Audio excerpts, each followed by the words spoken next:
My daughter is pregnant for the 5th time. And this time, I broke. I became a ghost in my own life. Can being a mother really cost this much? My own daughter called me the enemy. Is it wrong to stand up for myself? Today I finally said it. Enough! I'm not your caretaker anymore. A secret that will change everything. Will I break all over again? I still remember the exact moment I found out. It was a quiet Tuesday afternoon, the kind where you think nothing out of the ordinary will happen. I was sitting at the kitchen table, nursing a cup of cold coffee, when my phone buzzed. It was a text from my daughter.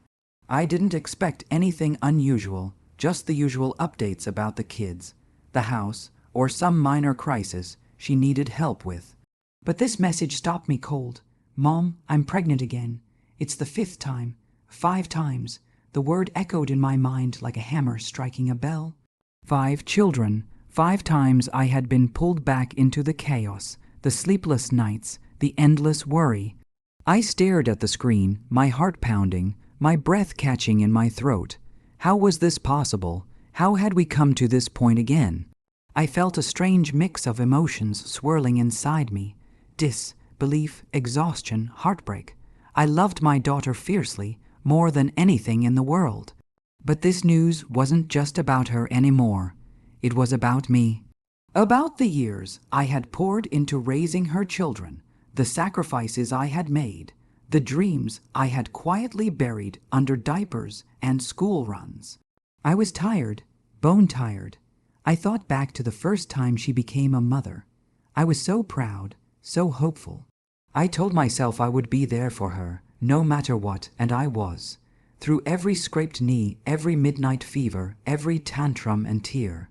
I was the one who stayed up when she couldn't, who cleaned up messes that weren't mine, who gave up vacations and weekends to be the safety net for her growing family. But now, as I sat there with that message glowing on my phone, I felt something I hadn't allowed myself to feel before: resentment. It crept in quietly at first, like a shadow in the corner of the room. Resentment for the way my own life had been put on hold, for the financial strain that never seemed to ease, for the constant feeling that I was invisible, just a background character in my own story. I thought about the nights I cried silently after the kids finally fell asleep, the mornings I woke up with aching muscles and a heavy heart. I thought about the money I had spent on diapers, clothes, school supplies, money I didn't have. I thought about the dreams I had shelved, the friendships I had let fade, the opportunities I had missed because I was too busy being a mother to my daughter's children. And yet, despite it all, I loved her. I loved those kids, but love wasn't enough anymore. I was at my breaking point. I stared at the message again, my fingers trembling as I typed a reply. I wanted to say so many things: anger, disappointment, fear. But all I could manage was a simple, okay. Because what else could I say? What else could I do? I knew I couldn't keep doing this. I couldn't keep sacrificing my own happiness, my own health, my own future for a cycle that seemed never-ending. But what could I do? How do you tell your own daughter that you're done, that you can't be the safety net anymore, that you need to live your own life? The silence in the room felt deafening.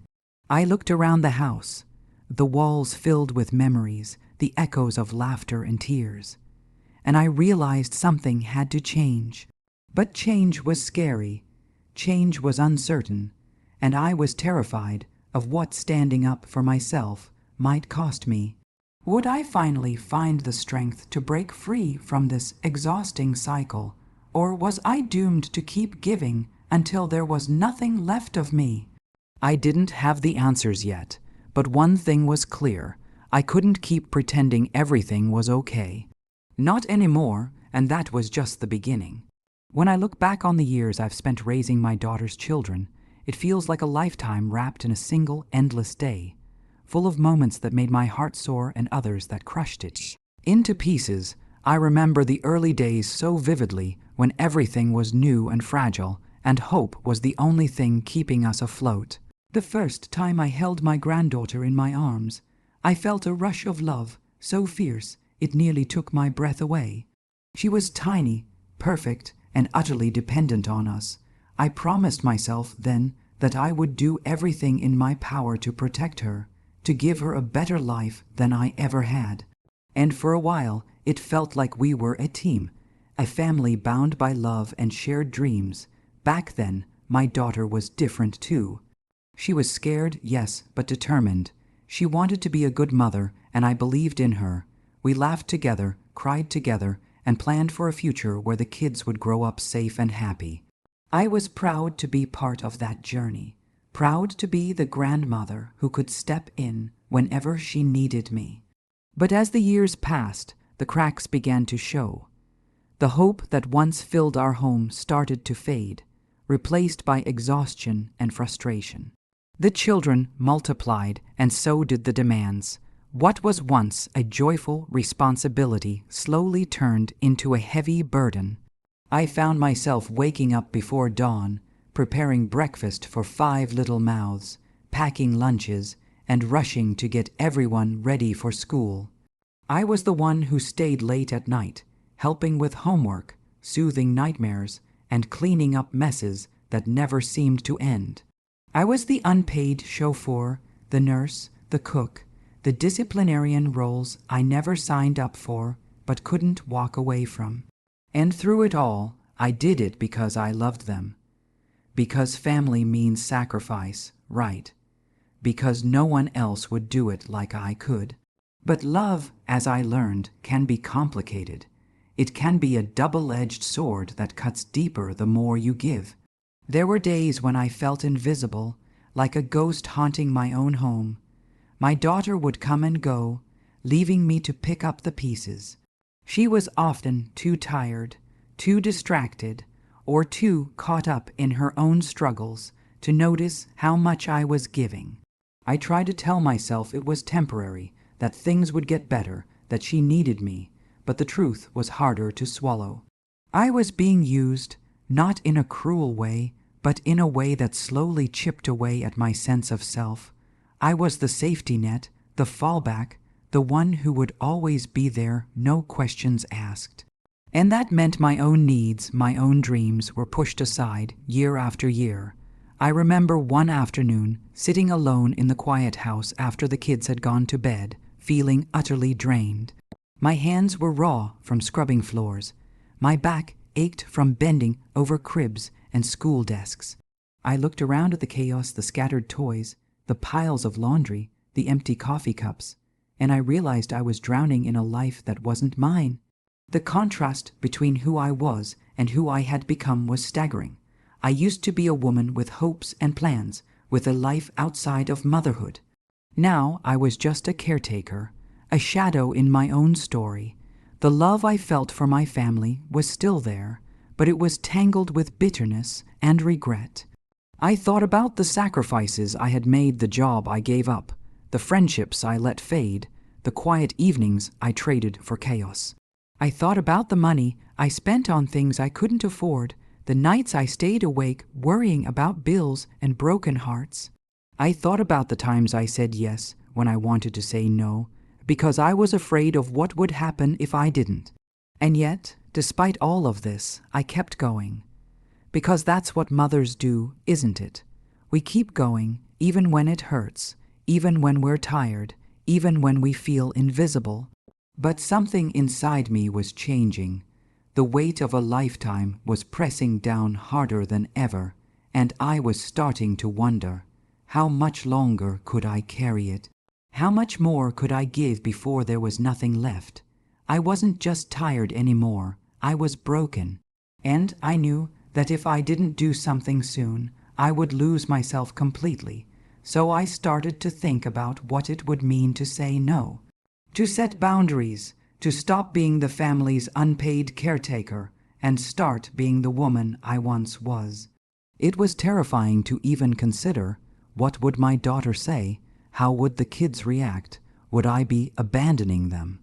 But the alternative, continuing down this path of exhaustion and resentment, felt even worse. I was standing at a crossroads, caught between love and self-preservation, between duty and freedom. And I knew that whatever choice I made next would change everything. What I didn't know yet was just how savage that step would have to be. Would I find the strength to break free? Or would I be trapped forever in this cycle of sacrifice? The answer was coming, and it was going to shock everyone. It wasn't just the news of the 5th pregnancy that broke me. It was what happened right after. A few weeks before, I had reached my absolute limit without even realizing it. I was juggling bills, doctor's appointments, school runs, and the endless demands of 5 little lives that weren't even mine to raise. But I was doing it because I loved my daughter and her children. Or at least, that's what I told myself. Then came the day that changed everything. It started with a phone call from the school. One of the kids had been caught stealing. Not once, but twice. I was the one who had to go in, explain, apologize, and promise it wouldn't happen again. I stayed late, talking to teachers, trying to understand what was going wrong. I was exhausted, emotionally drained, and yet I kept pushing because I believed in second chances. When I got home, I found the house in chaos. The laundry was piled high, dishes were left unwashed, and the baby was crying in her crib. My daughter was sitting on the couch, scrolling through her phone, completely oblivious to the storm around her. I asked if she could help, just this once, but she shrugged and said she was tired. That night, I lay awake, my mind racing. I thought about all the times I had picked up the pieces when she couldn't, all the nights I stayed up comforting a sick child, all the mornings I woke early to make sure everyone had breakfast. I thought about the money I had spent on clothes, food, and school supplies, money I didn't have, and I realized something that hit me like a punch to the gut. She didn't see me. Not really. It wasn't just that she didn't help. It was that she didn't appreciate it. She took everything I did for granted, as if it was my job to carry her family on my back. And the worst part, I let myself be invisible, a ghost in my own home. The next day, I found out the electricity was going to be cut off because the bills hadn't been paid. Again, I had been covering for them for months, quietly slipping money into envelopes, hoping no one would notice. But this time, I was out of options. I called my daughter, my voice shaking, and told her the truth. She didn't even apologize. Instead, she snapped at me, saying I was overreacting and that she had it under control. That was the moment I knew I couldn't keep doing this. I was drowning in a sea of responsibility that wasn't mine to bear. My health was suffering. I was constantly tired, my back ached, and I was losing sleep over worries that never seemed to end. But worse than the physical toll was the emotional weight, the feeling that I was nothing more than a servant in my own family. I thought about all the times I had said yes when I wanted to say no, all the sacrifices I had made, the dreams I had buried, the life I had put on hold, and I realized I was done being the invisible caretaker, done being the safety net for a family that didn't appreciate me. But what could I do? How do you tell your own daughter that you're no longer willing to pick up her slack? That you need to live your own life? The thought terrified me. I was afraid of the fallout, afraid of the guilt, afraid of losing the family I loved. And yet I knew I had to do something. I couldn't keep living like this, trapped in a cycle of exhaustion and resentment. I needed to take a stand, to set boundaries, to reclaim my life. So I made a decision, a savage step that would change everything. I told my daughter I was no longer going to cover her bills or take care of her children, that she needed to step up and be responsible for her own family. I told her I needed to focus on my health and my future. I told her I was done being invisible. The look on her face was a mix of shock, anger, and disbelief. She accused me of abandoning her, of being selfish, but I stood my ground. For the first time in years, I put myself first. It wasn't easy. The house grew quieter, the tension thicker. There were tears, arguments, and long silences. But beneath it all, I felt something I hadn't felt in a long time: relief. A weight had been lifted from my shoulders. I knew this was just the beginning. The road ahead would be difficult, filled with challenges and heartbreak. But I was ready to fight for my peace, my dignity, and my life. What happened next? Well, that's a story all its own. But one thing is certain. I was no longer the invisible woman in the background. I was a force to be reckoned with. And I wasn't going back. Taking that first step was like standing at the edge of a cliff, heart pounding, palms sweating, knowing that one wrong move could send everything tumbling down. But I also knew that staying where I was trapped in a cycle of endless sacrifice and invisible suffering was no longer an option. I had to act. I had to fight for myself, even if it meant shaking the very foundation of my family. The decision wasn't made lightly. I spent countless nights wrestling with fear and doubt. What if I was wrong? What if I destroyed the family I loved? What if I became the villain in my daughter's story? But beneath all those fears was a quiet, fierce voice telling me, "You deserve better. You deserve respect. You deserve peace." So I began by setting boundaries clear, firm, and non-negotiable. I told my daughter that I would no longer be the one to pay her bills, run her errands, or care for her children on a whim. I explained that while I loved her and the kids, I was no longer willing to sacrifice my health and happiness for their mistakes. I told her she needed to take responsibility for her own life. The first time I said those words out loud, my voice trembled. I could see the shock in her eyes, the disbelief that I was finally standing up for myself. She tried to argue, to guilt me, to remind me of all I had done. But this time, I didn't back down. I held my ground, repeating my boundaries calmly but firmly. It wasn't just about money or chores.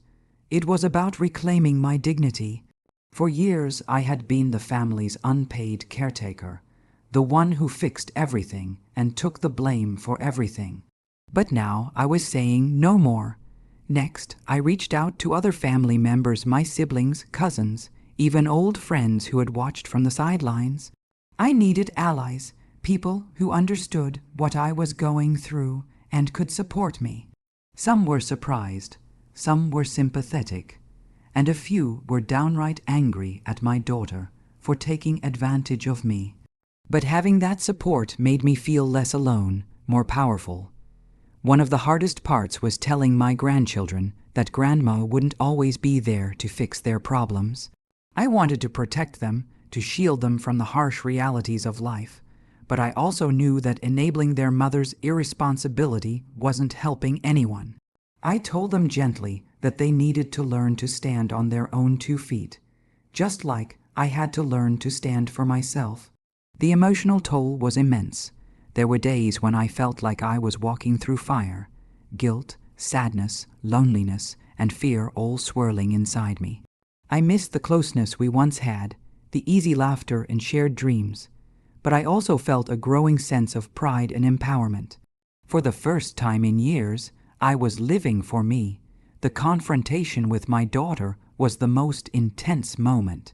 It happened one afternoon when she came to my house unannounced, furious that I hadn't answered her calls or helped with the kids. She accused me of abandoning her, of being selfish and cruel. Her words cut deep, but I didn't let them break me. I looked her in the eye and said, "I'm not abandoning you. I'm saving myself. I love you, but I can't keep living like this. You need to take responsibility for your family. I'm done being the safety net." She screamed, cried, and begged, but I stayed firm. I knew that true love sometimes means saying no, even when it hurts. That day marked a turning point, not just for her, but for me. Word spread quickly through the neighborhood and family circles. Some people praised me for finally standing up for myself. Others whispered behind my back, calling me cold or selfish. But I didn't care. For the first time, I was living on my own terms. There were moments of doubt, of course. Nights when I lay awake wondering if I had made a terrible mistake. But every time I felt that way, I reminded myself why I had taken this step. Because I deserved respect. Because I deserved peace. Because I was worth fighting for. The transformation wasn't easy or quick. It was messy, painful, and full of setbacks. But with every boundary I set, every no I said, I felt stronger. I was no longer the victim of my circumstances, I was the warrior of my own life. And as I look back now, I realize that this savage step was the best thing I ever did. It didn't just change my relationship with my daughter and her family, it changed me. It gave me back my voice, my power, and my hope. But the story doesn't end here. The fallout from this decision rippled through my family and community in ways I never expected. Some relationships were strained to the breaking point. Others grew deeper and more honest. And through it all, I learned that standing up for yourself isn't just about saying no. It's about saying yes to the life you deserve. What happened next? The reactions, the confrontations, the unexpected allies and enemies. Those are the moments that truly tested me. But I was ready because I had taken my first step and there was no turning back. The moment I took that savage step, drawing the line and refusing to be the family's unpaid caretaker anymore, I knew the peace I craved wouldn't come easily. What I didn't expect was just how fierce the storm would be. My daughter's reaction was immediate and explosive. At first, she was in denial, acting as if nothing had changed. She kept calling, texting, showing up unannounced, demanding help like nothing had shifted between us. When I stood firm, she flipped to anger. The woman who once leaned on me for everything suddenly turned into a stranger I barely recognized, bitter, resentful, and desperate to regain control. She accused me of abandoning her, of being selfish and cruel. How could you do this to your own family? She yelled one afternoon, her voice shaking with rage. You're supposed to be my mother, not my enemy. But I wasn't her enemy. I was a woman who had finally found the courage to say, enough. I tried to explain that love doesn't mean losing yourself, that I needed to live my own life, but she wasn't ready to hear it. Instead, she tried to manipulate the situation, twisting my words and actions to make herself look like the victim. She started telling friends and family that I was cold and heartless, that I had turned my back on her when she needed me most. Some people believed her. Others were confused, caught in the middle of a family war they didn't understand. I felt isolated, like I was fighting a battle on two fronts, against my daughter's anger and the whispers of judgment from those around me. The backlash was painful. I lost some friends who thought I was being too harsh. I felt the sting of cold shoulders and whispered conversations. It was as if I had become a pariah in the very community I had supported for years. But amid the conflict, something unexpected happened. Support began to trickle in from neighbors who had quietly admired my strength, from old friends who remembered the woman I used to be, and from family members who had seen the toll the years had taken on me. Their words of encouragement were like lifelines, reminding me I wasn't alone. One afternoon, my sister called. She told me she had been watching from afar, feeling helpless but proud of me for finally standing up. You're not just doing this for yourself, she said softly. You're showing all of us that it's okay to say no, to demand respect. That solidarity gave me strength when I felt like giving up. It reminded me that sometimes the hardest battles bring the deepest connections, but the emotional contrasts were stark. On one hand, there was the pain of broken relationships and harsh words. On the other, the warmth of newfound allies and the quiet pride of reclaiming my life. It was a roller coaster of feelings, hope and despair, love and anger, isolation and community. The tension escalated when my daughter began involving others in the conflict. She reached out to her partner, her friends, even distant relatives, trying to rally support against me. I heard whispers that she was planning to take legal action to force me to continue supporting her children. The thought terrified me, but I refused to back down. Every day was a test of my resolve. There were moments when the pressure felt unbearable, when the guilt gnawed at me, and the loneliness threatened to swallow me whole. But each time, I reminded myself why I had taken this step. I was fighting for my dignity, my health, and my future. I started journaling again, pouring my fears and hopes onto paper. Writing became my refuge, a way to process the chaos swirling around me. I wrote about the sleepless nights, the aching muscles, the heartbreak of watching my family unravel. But I also wrote about the small victories, the moments when I felt proud, strong, and free. One evening, after a particularly heated phone call with my daughter, I sat on the porch and looked up at the stars. The night was quiet, the world still, and in that stillness I felt a flicker of peace. I realized that standing up for myself wasn't just about confrontation, it was about healing. But just as I began to find my footing, something happened that shook me to my core, a revelation that changed everything I thought I knew about my family, my daughter, and the path ahead. It was a secret hidden beneath years of pain and silence, waiting to be uncovered, and when it came to light, it forced me to reconsider everything. Would this new truth bring us closer together or tear us apart forever? Would it give me the leverage I needed to finally find peace, or would it plunge me deeper into conflict? I didn't know yet, but I was ready to face it, because after everything I had learned one thing: no matter how hard the fight, I was no longer willing to be invisible. I was no longer willing to be silent, and I was no longer willing to lose myself. The story was far from over. In fact, it was just beginning. Just when I thought I had a handle on the chaos, when I believed I was finally steering my life back on course, the ground shifted beneath me in a way I never saw coming. The revelation hit like a thunderclap, sudden, shocking, and impossible to ignore. It started with a phone call from my sister, the one who had been quietly supporting me through all of this. Her voice was low, hesitant, almost afraid. "There's something you need to know," she said, "something about your daughter's partner." My heart skipped a beat. I had always suspected there was more going on behind the scenes, things my daughter never told me, things I was too exhausted to ask about. But hearing it from someone else made it real, undeniable. She told me that my daughter's partner had been hiding a secret that explained a lot about the struggles we'd been facing. Apparently, he had been involved in some serious financial trouble, debts piling up, and worse, he'd been dishonest about it. He'd been borrowing money from family members, making promises he couldn't keep, and even hiding some of the bills from my daughter.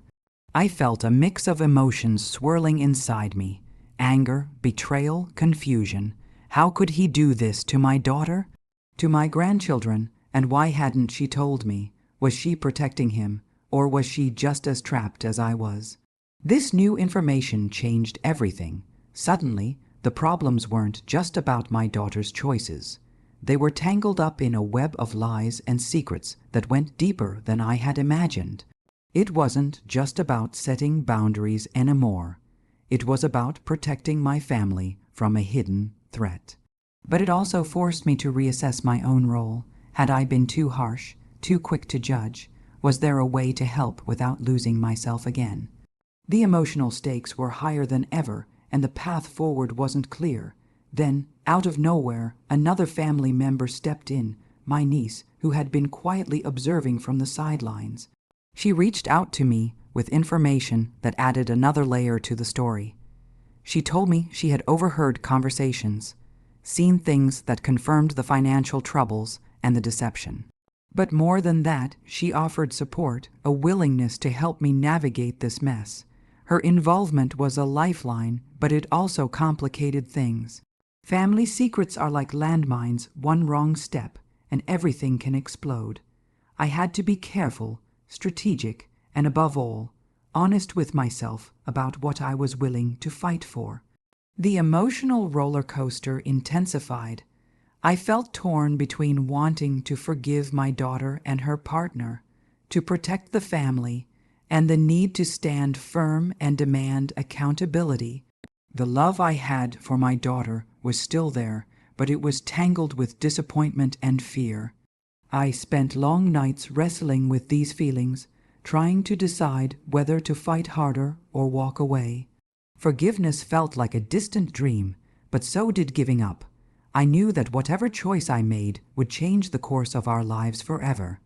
This twist forced me to confront uncomfortable truths, not just about my daughter and her partner, but about myself, about how much I was willing to endure, how much I was willing to forgive, and where I drew the line between love and self-preservation. The stakes had never been higher. The family I thought I knew was unraveling, and I was caught in the middle, trying to hold the pieces together without losing myself. As I stood at this crossroads, I realized that the next steps I took would define not just my relationship with my daughter, but my own future. Would I find the strength to forgive and rebuild, or would I have to let go and protect myself in ways I never imagined? The answers weren't clear yet, but one thing was certain: this revelation had changed everything, and now the real battle was about to begin. The day I confronted my daughter, and the rest of the family felt like stepping into a storm I had been avoiding for far too long. But this time, I wasn't the weary, worn-down woman who had silently carried the weight of everyone else's burdens. I was someone new, someone stronger, clearer, and unafraid to demand the respect I deserved. I remember sitting across from my daughter at the kitchen table, the same table where countless conversations had taken place over the years, some filled with laughter, others with tears. But this conversation was different. The air was thick with tension, but I felt a calmness inside me I hadn't known in years. I looked her straight in the eyes and said, "I love you, but I am no longer willing to be the person who cleans up after your mistakes. I have boundaries now, and I expect them to be respected." Her face twisted with a mixture of shock and anger. "You're abandoning us," she spat. "How can you do this to your own family?" I shook my head slowly. "I'm not abandoning anyone. I'm standing up for myself, for my health, my peace, and my future. I've given everything I had for years, and it's time I live for me." The room felt heavy with unspoken words, but I pressed on. I laid out the boundaries clearly. No more financial bailouts, no more last-minute babysitting, no more excuses for irresponsibility. I told her that if she wanted my support, it would have to come with respect and accountability. It wasn't easy. There were tears, hers and mine. There were raised voices and moments when I thought the whole thing would collapse into chaos. But through it all, I stayed firm. I was no longer the woman who would quietly suffer in silence. I also addressed the rest of the family, including my daughter's partner and the grandchildren. I told them that while I loved them, I would no longer be the safety net that caught every fall. They needed to learn responsibility, just as I had learned to stand up for myself. The emotional contrast between who I was then and who I am now was stark. I remembered the nights I cried alone, the days I felt invisible and powerless.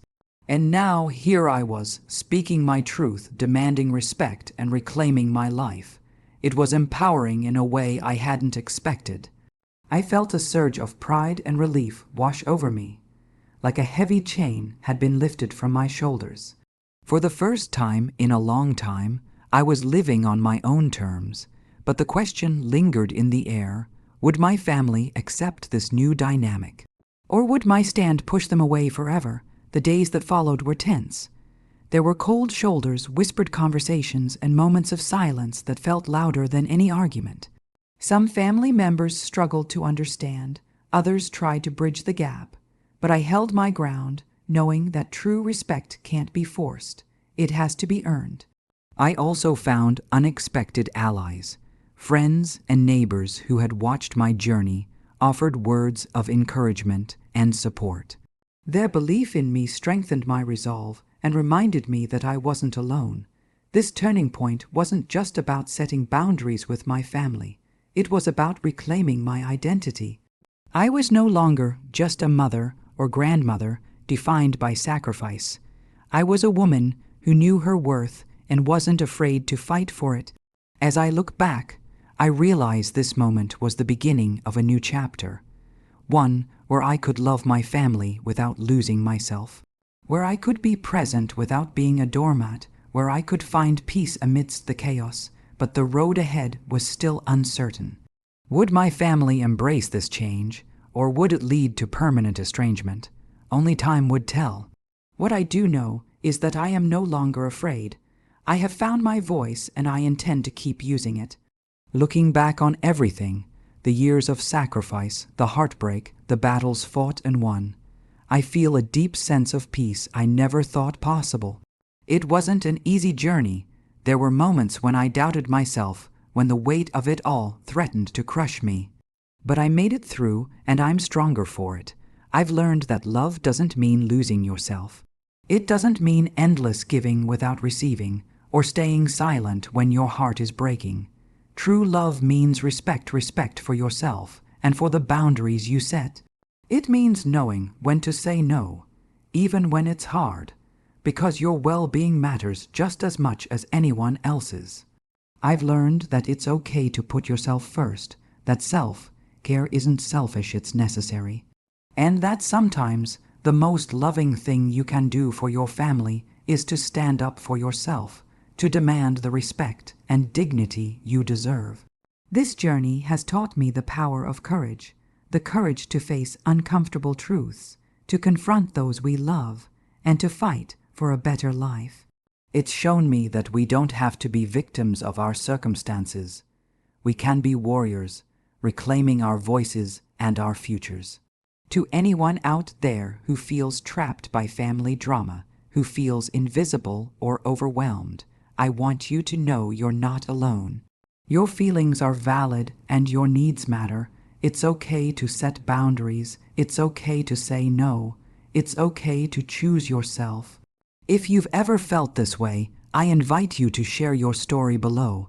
Let's build a community where we support each other, where we find strength in our shared experiences. Because together we are stronger. Remember, your worth isn't defined by how much you give to others, but by how much you value yourself. And when you start living that truth, everything changes. Thank you for listening to my story. I hope it inspires you to find your own strength, to stand tall, and to live the life you deserve.